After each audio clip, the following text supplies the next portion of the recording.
Depois do sucesso do programa O É da Coisa na rádio Band News FM e posteriormente o sucesso da ida do programa da rádio para a TV por assinatura do grupo Band de Jornalismo, Reinaldo Azevedo ganhará espaço na TV aberta ao comentar as eleições municipais desse ano. Existe ainda a possibilidade dele ganhar um programa também na TV aberta na Band, porém ainda não está nada definido. Só foi confirmado que ele irá sim participar como analista e comentador dessas eleições da Prefeitura de 2024. Minha gente, e o deputado Gilvan da Federal e o Marcos Duval, senador, ambos bolsonaristas, desde ontem, que eles estão, minha gente, em tempo de pegar fogo os dois juntos. Hoje eles se encontraram no aeroporto de Vitória, no Espírito Santo. O Marcos Duval colocou a mão no peito do Gilvan da Federal e o Gilvan da Federal o empurrou. Precisaram ser apartados para a briga de fato não ir para as vias de fato. E ontem aconteceu algo parecido, porém no Congresso, onde eles começaram a discutir. O Gilvan da Federal chamou o Marcos Duval de traidor e de SWAT da Shopee.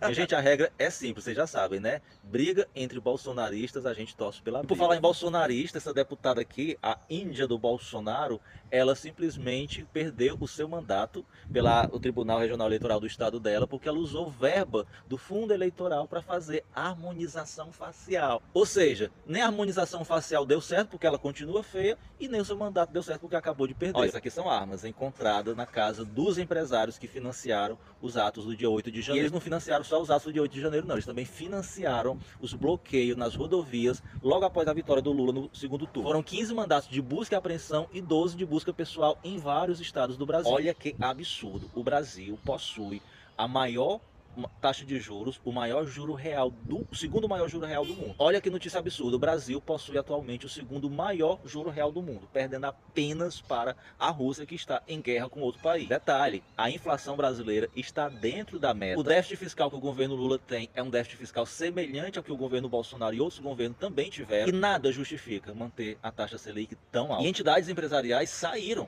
hoje em defesa da queda da taxa de juros e com críticas ao Banco Central. A Confederação Nacional de Indústria, a Federação das Indústrias do Rio de Janeiro, a Associação Brasileira de Indústria de Máquinas e Equipamentos, a Confederação Nacional do Comércio de Bens e Serviços e Turismo e a Federação das Indústrias do Rio Grande do Sul. Todas elas unânimes em dizer que não há nada que justifique uma taxa de juros tão alta como a atual. E o que tem de empresa que pegou empréstimo no banco com juros pós-fixado, que na época estava de 2% a Selic, agora está com a taxa lá em cima, que vai à falência porque não vai conseguir pagar. Esse é o plano do Campos Neto: a estragar a economia brasileira para que o governo Lula não colha os frutos de uma boa gestão. Campos Neto é inimigo do povo brasileiro, é inimigo do Brasil. E ele está fazendo tudo isso, reuniões a portas fechadas com o mercado financeiro, falando mal escondido do governo Lula para essa galera, porque ele quer simplesmente que o mercado pressione o governo Lula para colocar no lugar dele uma pessoa que seja alinhado ao mercado financeiro e que siga a mesma política do Campos Neto. Se eles pensam que vão conseguir colocar medo ou chantagear o Lula, pode tirar o cavalinho da sombra, meu bem, que Lulinha não nasceu ontem não. E o Lulinha sabe muito bem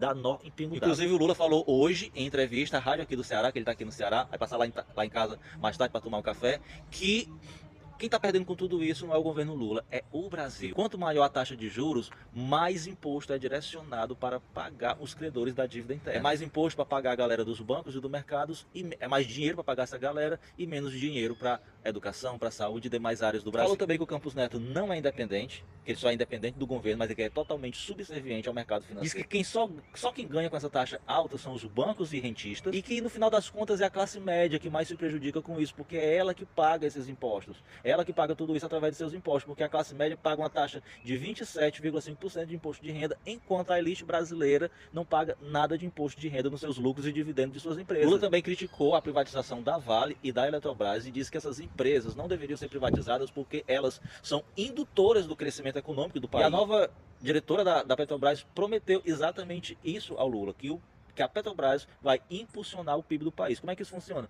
Quando uma empresa pública ela começa a expandir, ela começa a contratar pessoas, ela começa a contratar empresas para trabalhar, e isso faz a roda da economia girar. É por isso que o sonho da elite é privatizar a Petrobras, para que o governo de plantão seja somente um vassalo dos interesses dessa elite e não faça o Brasil crescer nunca. Aí o Lula falou também que hoje em dia tem banco que prefere ser rentista da dívida interna do Brasil, com a taxa Selic lá em cima, do que correr risco emprestando direito. E para concluir, vamos de rapidinha. O Fernando Haddad ganhou um prêmio do jornal O Globo como o ministro da Fazenda que faz diferença. Quero saber a opinião de vocês sobre isso. Lula vai colocar o ministro Silvio de Almeida para tentar um diálogo com os evangélicos, o que é uma péssima ideia, porque o Silvio de Almeida é de uma religião totalmente oposta à religião evangélica. Eu fico me perguntando se não tem ninguém no governo para alertar o Lula do óbvio. E caiu a ficha do Arthur Lira, ele já percebeu que não tem mais tantos poderes, porque já está em fim de mandato, irá deixar de lado por enquanto as pautas da extrema-direita e do bolsonarista e irá focar na reforma tributária para poder colocar de vez por todas as suas digitais nesse projeto e sair como um dos grandes responsáveis por essa proposta, por essa reforma.